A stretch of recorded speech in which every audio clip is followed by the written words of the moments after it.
from AEW is signed with WWE. The Demon Finn Balor, his return was scrapped, and Becky Lynch retiring soon? Let's get into all of it. It's Sportskeeda Wrestling News. Hit the like button, get in the comments below. Let's go. WWE has acquired Powerhouse Hobbs. Reportedly, he's already signed. Now, we know this was coming, but apparently Fightful Select reporting that he's already locked into a deal and could show up any day now in WWE as I'm recording this. Maybe even Saturday night's main event, maybe even SmackDown, maybe even the Royal Rumble, maybe even NXT. Where would you have him show up? Where would you put that big man in WWE right now? Now, of course, he leaves AEW, testing himself on the free market. It's going to be clear where WWE values him and how they kind of debut him. I think if he shows up in NXT, I don't think that's a bad sign either, though, because there's just so many people that just left NXT for the main roster. So a lot of benefits for him right now. He is a big man in a company that needs some big, strong dudes. WWE has a lot of cruiserweight guys under 250, so I think this makes sense. Now, he leaves AEW, though. It appears on good terms. He was pinned in that trios match, losing the trios championship. He took the pin, and that's how he leaves the company, and he puts people over on the way out. So that's the way you do it. Let's talk about Becky Lynch. The big news on her. WWE Unreal has made its debut for Season 2. Some big revelations in it, including this one, that apparently Becky Lynch is alluding that this could be her final run in WWE. This could be the real last gallop for her. And what does that look like? What does that involve? She's trying to establish the women's intercontinental title and give her star power onto that title for credibility. I think there's something interesting about that. She's trying to get something out of Maxine Dupree right now. Hopefully she's achieving that. But there's some big things that kind of need to happen for Becky Lynch, I think, for you and I as a fan. What match do you need to see Becky Lynch have before her career is done? I'll tell you the one I want. You tell me if you agree. It's the 4 horsewomen. We need to see the 4 horsewomen match. Those women were the defining factor of really flipping WWE to saying, yeah, we're going to trust women. We're going to do this women's evolution thing. You know, almost more than 10 years ago now.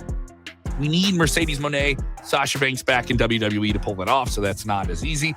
We need Bayley and Charlotte to stay in there. All 4 horsewomen, Charlotte, Becky, Sasha, Mercedes, all 4 of them from that first big class of NXT Black and Yellow. I think that's the match we need to see. The Demon Finn Balor was supposed to come back, but it didn't happen. Yeah, more stuff coming out of WWE Unreal. And apparently this match was scrapped. This was something that was supposed to happen at SummerSlam and didn't come together. And it would have involved the Judgment Day really breaking up. It's been on and off. They're not getting along. They're not getting along. They weren't getting along. So the timeline of this on television lines up for a match between a demon Finn Balor, him taking on a demonic persona once again that we have not seen in a long, long time. A couple of years now. How many years now? Let me know how many years. I can't think off the top of my head. So it makes sense, but this would have been at SummerSlam this past year. This was revealed in Unreal Season 2, which is revealing quite a bit. I got to catch up on the show. I'm still working my way through Season 1. So my thought is that's a great WrestleMania match. I wouldn't mind seeing that match at WrestleMania. If you're going to break up the Judgment Day and like there's a new faction built around Dirty Dom with Liv in them, and it's, you know, the Balor crowd on his own, I'm down with that. Does JD McDonough go with him? Like, how do you break this thing up? Yeah. And it's no original members in the Judgment Day. I don't have that sense of, oh, well, how can you break up the Judgment Day? Break up the Judgment Day. But a demon return, I think we needed that. Maybe even some people wanted that on this week's Monday Night Raw. So I don't know. Speaking of WWE Unreal, yeah, WWE Unreal on Netflix. Some big news about that show. It has been renewed for another season. This show's been out less than a day, and it is on every wrestling website, every aggregator account.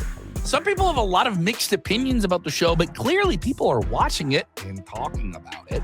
And some people saying it reveals too much about wrestling. Other people saying, oh, it's just WWE with, you know, the rosy spin on everything. And it does this. And I know some people were floating out that image of LA Knight getting berated by Triple H backstage in Gorilla after Money in the Bank. I don't think he got berated. I think that's overblown. I think that's hyperbolic.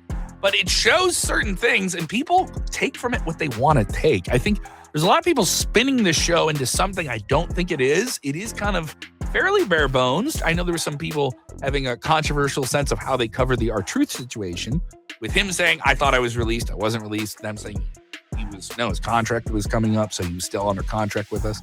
So it's a very odd thing. There's some things in this that people debate, but I guess maybe that's the point. Get the people talking. Can't deny that. If it's got people talking, is that a bad thing?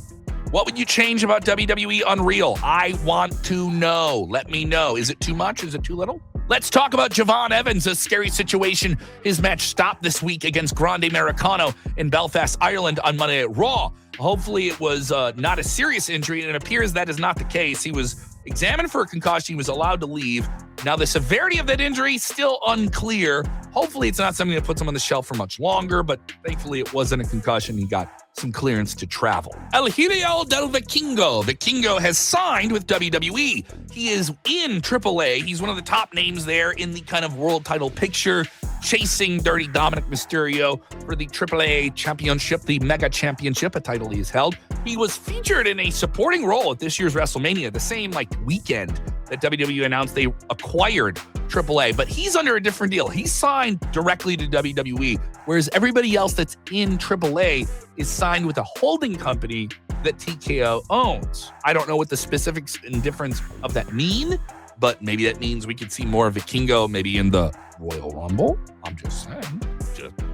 I'm putting it out there. I'm saying it. It's out there. Speaking of big potential returns, Chad Gable. What are the return plans for him? How could it affect Grande Americano, the masked luchador he portrayed? It's now portrayed by Ludwig Kaiser, I believe, possibly. Yeah. So Chad Gable been on the shelf with a rotator cuff injury that he suffered in a WWE speed match some months ago. Since then, Ludwig Kaiser has taken over the masked role of this character and has really ran with it. He's doing it in AAA. He's doing it on Raw. He's been featured in some big stuff. And what's going to happen with that? And how soon is Chad going to be back? Chad could be back this week, anytime, right before the Royal Rumble. Maybe he just shows up at the Royal Rumble. Now, Body Slam is reporting that Ludwig Kaiser is getting a lot of praise within WWE. And, quote, some believe he is and has been much better fit for the gimmick than Chad Gable. Not that Gable wasn't successful in the gimmick. They just feel Kaiser has added more to the character. And I kind of agree. What do you think? Who gets to be Grande Americano? Yeah, let us know in the comments below.